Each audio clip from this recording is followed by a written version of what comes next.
Hello mga ka-store, yung sinasabi ko nga po na balik ulit sa tindahan, na dito nauubos ang oras ko, totoo po yun. Syempre, dito naman po kami kumukuha ng aming ikinabubuhay, kaya kailangang alagaan. Kwentong buhay po muna tayo mga ka-store. Sa tuwing nag-uusap po kami noon ng aking asawa, ay talagang pitatigilan ko na siya sa pagtatrabaho sa Maynila. Oras na magkaroon kami ng mapagkakitaan dito sa Bicol.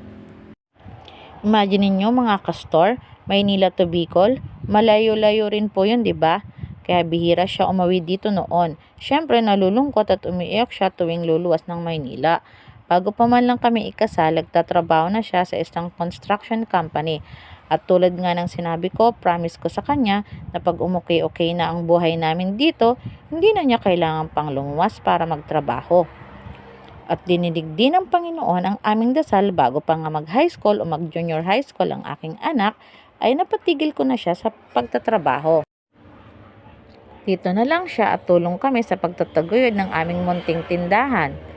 Mga gulay nga pala mga kastor ang aking unang natutunang itinda. Kaya hanggang ngayon ayaw kong i-give up ang pagtitinda ng gulay dahil mas dito ko na-enjoy ang pagtitinda.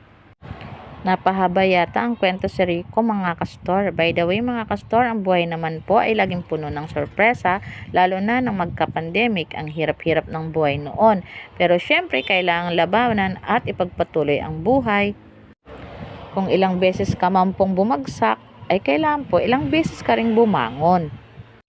At patuloy na lumaban sa buhay para sa kinabukasan ng mga mahal sa buhay.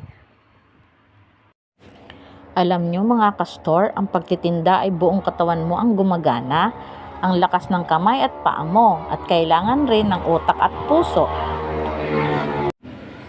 Maraming salamat nga po pala sa mga taong simula pa noon at hanggang ngayon ay pinagkakatiwalaan pa rin kami. Maraming salamat po.